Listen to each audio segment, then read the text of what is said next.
WordPress के नए tutorial में आपका स्वागत है। और आज इस ट्यूटोरियल में हम जानेंगे लीवरेज ब्राउज़र कैशिंग के बारे में। इसके ऊपर मैंने ऑलरेडी इंग्लिश में एक आर्टिकल लिखा हुआ है और इसी इंग्लिश आर्टिकल को मैं आपको सरल हिंदी भाषा में समझाने का प्रयत्न करूंगा। किसी भी वर्डप्रेस वेबसाइट की रैंकिंग सर्च इंजन में हायर हो, इसके लिए बहुत ज़रूरी है कि वो वर्डप्रेस वेबसाइट बहुत ही फास्ट लोड होनी चाहिए और वो काफ़ी रिस्पॉन्सिव होनी चाहिए। रिस्पॉन्सिवनेस से मीनिंग है कि अगर कोई भी आपकी वेबसाइट को अगर टैबलेट में ओपन करे, मोबाइल में ओपन करे या डेस्कटॉप पे ओपन करे, तो आपकी वेबसाइट उस डिवाइस की स्क्रीन के साइज़ के हिसाब से एडजस्ट होनी चाहिए। इससे कहते हैं रिस्पॉन्सिवनेस। और सेकेंड थिंग है कि आपकी वेबसाइट काफ़ी फास्ट लोड होनी चाहिए, क्योंकि आज ऐसा देखा गया है कि अगर कोई भी वेबसाइट बहुत ही अच्छे तरीके से डिज़ाइन की गई है और वो अगर फास्ट लोड नहीं हो रही है, तो अच्छा कंटेंट होने के बावजूद भी यूज़र्स किसी दूसरी वेबसाइट पे चला जाता है। सो आज इसी में हम जानेंगे कि हम किस तरीके से लीवरेज ब्राउज़र कैशिंग को अपनी वर्डप्रेस वेबसाइट में इनेबल कर सकते हैं। अब आइए जानते हैं कि ब्राउज़र कैशिंग होती क्या है। अब ब्राउज़र कैशिंग ये होता है कि जब हम अपनी वेबसाइट पे कोई भी पेज डिज़ाइन करते हैं या मीडिया ऐड करते हैं या इमेजेस अपने ब्लॉग पोस्ट के अंदर या आर्टिकल के अंदर हम इमेजेस ऐड करते हैं, कंटेंट ऐड करते हैं। सो जब कोई भी उस पेज को विजिट करता है, फॉर एग्जांपल जैसे कि ये मेरा पेज है, ठीक है, और जब मैं इस यूआरएल को इंटर करता हूँ तो हमारा ब्राउज़र सर्वर को रिक्वेस्ट भेजता है कि ठीक है, मुझे इस वेब पेज से रिलेटेड मुझे ये इमेजेस, ये कंटेंट मुझे लोड करके दो। तो जो सर्वर होता है वो इस डेटा को ब्राउज़र को सेंड करता है और ये प्रोसेस बहुत ही शॉर्ट ड्यूरेशन में होता है, इन द मिली सेकेंड्स में होता है। फॉर एग्जांपल जैसे कि आप देख सकते हैं कि इस पेज को मैंने रिफ्रेश किया और ये लोड हो गया। लेकिन इसमें क्या है कि लीवरेज ब्राउज़र कैशिंग का बेनिफिट ये है कि अगर आप एक पेज को बार बार अगर लोड कर रहे हैं, तो हमारा ब्राउज़र क्या करता है कि जो इस पेज का जो स्टैटिक्स कंटेंट है, अब स्टैटिक्स कंटेंट क्या होता है कि जो इमेजेस और जावास्क्रिप्ट हैं, ठीक है, in the simple terms leverage browser crashing represent the amount of time that browser locally store cacheable resources. ठीक है, तो हमारा ब्राउजर जो होता है, जो कैचेबल रिसोर्सेज हैं, उनको ऑलरेडी ब्राउजर के अंदर स्टोर करता है। इससे क्या होता है कि जब हम किसी पेज को फिर से लोड करते हैं, तो ब्राउज़र सिर्फ उन्हीं चीज़ों की रिक्वेस्ट भेजता है जो वेब पेज में चेंजेस हुए हैं। फॉर एग्जांपल, अगर इस पेज को मैंने मॉडिफाई कर दिया, ठीक है, और सिर्फ एक इमेज मैंने चेंज की, फॉर एग्जांपल ये जो इमेज है, ये इमेज मैंने समझो चेंज कर दी, तो और बाकी के मैंने कुछ भी चेंज नहीं किए, तो जब मैं इस पेज को लोड करूंगा तो सिर्फ इस पर्टिकुलर इमेज के लिए ही हमारा ब्राउज़र सर्वर को रिक्वेस्ट भेजेगा और वो इमेज लोड होगी। सो लीवरेज ब्राउज़र कैशिंग का बेनिफिट ये है कि जो हमारे स्टैटिक्स कंटेंट्स हैं, इमेज और जावास्क्रिप्ट, उनको ब्राउज़र ऑलरेडी स्टोर करके रखता है। ठीक है, so when a leverage browser caching in a browser does not download website resources like image, javascript etc, which result increase in the speed of website. So जब कोई statics content है, अगर वो लोड नहीं हो रहा है, तो इससे हमारी वेबसाइट का परफॉर्मेंस इंप्रूव होता है। ठीक है, अब आइए जानते हैं कि हम किस तरीके से लीवरेज ब्राउज़र कैशिंग को इनेबल कर सकते हैं। सो ये जो आर्टिकल है, इसमें मैं जो है अपाचे सर्वर जो है उसके बारे में ही मैं कवर करूंगा। ठीक है, सो इसके लिए हमको करना क्या होगा कि हमारी जो htaccess फाइल है, जो कि एक कॉन्फ़िगरेशन फाइल है हमारी वर्डप्रेस की और बहुत ही इंपॉर्टेंस है, इससे हम इसके अंदर एक पीस ऑफ कोड ऐड करेंगे। ठीक है, सो ये है पीस ऑफ कोड। ठीक है, इसका डिस्क्रिप्शन में वीडियो के लिंक पे दे दूंगा और आप इस लिंक को ओपन करके आप ये कोड कॉपी कर सकते हैं।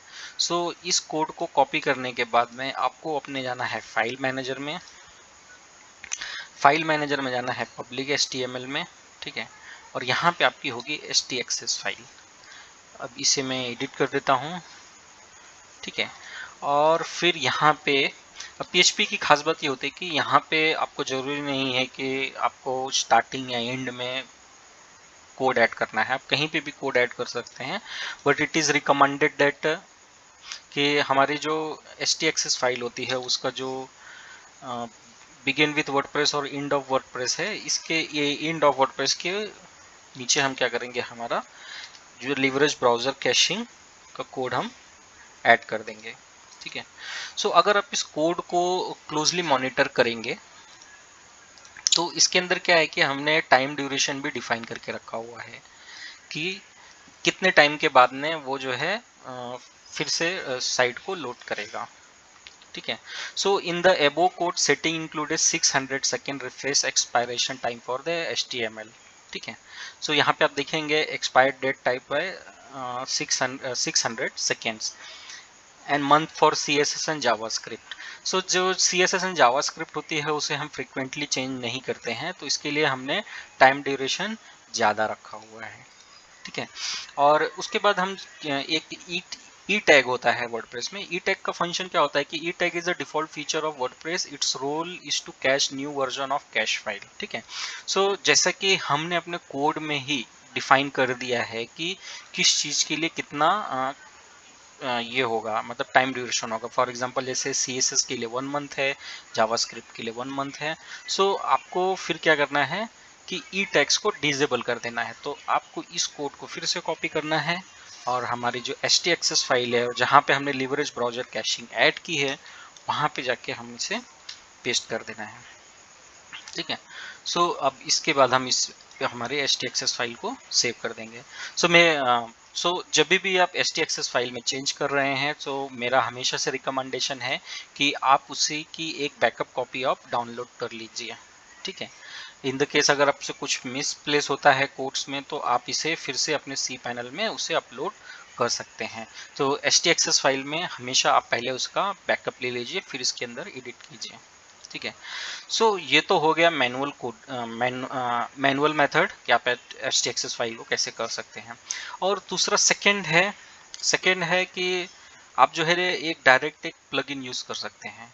अब ये प्लगइन जो है रिंकू यादव ने बनाया हुआ है और ये भी सेम काम करता है जो कोड करता है। ठीक है, और आप इसको देखेंगे तो इसकी भी रेटिंग काफ़ी ज़्यादा है एंड मोर देन 30,000 इंस्टॉल्स हैं। ठीक है, सो अगर आप अपने कोड के अंदर चेंज नहीं करना चाहते, अपनी htaccess फाइल को आप मॉडिफाई नहीं करना चाहते, तो आप ये प्लगइन यूज़ कर सकते हैं। और आप देखेंगे कि ये प्लगइन्स जो है 5.56 का मिनिमम PHP वर्जन होना चाहिए। सो आप देख लीजिए, आप अपने PHP वर्जन को आप अपडेट कर लीजिए और PHP वर्जन के लिए आप अपने cPanel पे जाके आप उसको इजीली अपडेट कर सकते हैं। वो भी मैं आपको बता देता हूँ। आपको आपके cPanel में एक सर्च फंक्शन होता है, आप यहाँ पे जाके ये कर सकते हैं, इसको चेक कर सकते हैं। सो PHP, हाँ, तो आप देखेंगे यहाँ पे सिलेक्ट PHP वर्जन है और यहाँ पे जाके आप अपना PHP वर्जन अपडेट कर सकते हैं।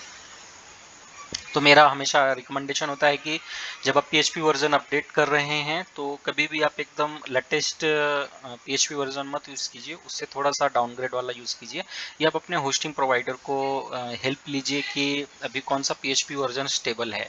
फॉर एग्जांपल PHP वर्जन 7.4 है समझो लेटेस्ट, और मोस्ट ऑफ द केसेस में क्या होता है कि आपकी वेबसाइट क्रैश हो सकती है अगर आपने, तो आप देखिए कि सबसे स्टेबल कौन सा है, आपका होस्टिंग प्रोवाइडर इसके बारे में आपको बताएगा। तो देखिए, तो मैं भी PHP 7.2 यूज़ कर रहा हूँ। अब देखिए PHP 7.2 यूज़ कर रहा हूँ और PHP 8 भी आ गया है, तो मैं बेसिकली 7.3 या 7.4 स्टेबल होगा सबसे ज़्यादा, तो मैं उससे यूज़ करूँगा। सो यहाँ से आप PHP वर्जन भी अपडेट कर सकते हैं। सो ये जो प्लगइन्स है लीवरेज ब्राउज़र कैशिंग, ये भी सेम फंक्शन करता है। ये जो यही कोड जो मैंने दिया हुआ है, जो मैंने आप htaccess फाइल में ऐड किया, ये प्लगइन्स भी यही कोड आपकी वेबसाइट में ऐड करता है। क्योंकि प्लगइन्स की खासियत होती है कि ये प्लगइन एक एक्सटेंडेड फंक्शनैलिटी होते हैं वर्डप्रेस में, और इसे इंस्टॉल और एक्टिवेट करने के बाद में ये एग्जैक्ट लोकेशन पे कोड ऐड हो जाता है और और वो काम करते हैं करके। सो दोस्तों इस वीडियो में इतना ही। आई होप आपको अच्छा लगा होगा कि आप लीवरेज ब्राउजर कैशिंग कैसे यूज़ कर सकते हैं। और अगर आप कोडिंग या हेट एक्सेस फाइल को मॉडिफाई नहीं करना चाहते तो मेरा हमेशा से रिकमेंडेशन होगा कि आप जो है ये प्लगइन यूज़ करें। इस आर्टिकल की लिंक और प्लगइन की लिंक मैं आपको डिस्क्रिप्शन में दे दूंगा। Thank you for watching. मिलता हूँ आपसे नेक्स्ट वीडियो में।